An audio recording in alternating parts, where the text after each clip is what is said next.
এত সুন্দর রসমালাই দিদি বাড়িতেই বানালো।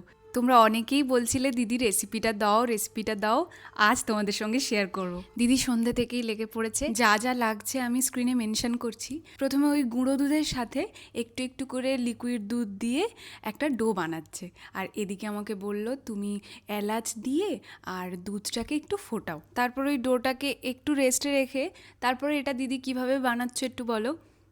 এরকম ভালো করে সুন্দর করে গোল করে আর এই একটু লম্বা এভাবে হাতে একটু ঘি নিয়ে মিষ্টিগুলোর আকার দিতে হবে। তবে এগুলো দিদি বলছিল যে যার ইচ্ছে মতোই দিতে পারে। ছোট ছোট আছে, তবে এগুলো যখনই দুধে দিল না একটু পরেই দেখলাম ফুটতে ফুটতে পুরো কত বড় বড় হয়ে গেছে। এরপর মিষ্টির জন্য বাতাসা দিয়ে দিল।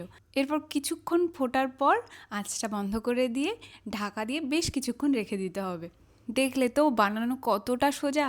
700 মতো লিকুইড দুধ আর 150 মতো গুঁড়ো দুধ, তার সঙ্গে বাতাসা মানে মিষ্টি চিনি অথবা বাতাসা 200 মতো, তাতেই 50টা মিষ্টি হয়েছে। দেখো পুরো লোভনীয় না? প্রথম ওকে দেওয়া হবে ট্রাই করার জন্য। খেতে খুবই ভালো হয়েছে, তোমরাও একবার বাড়িতে বানিও, আর কেমন হয়েছে অবশ্যই জানিও। চলো সবাই ভালো থাকো, আজকে তাহলে আসি, দেখা হচ্ছে কাল।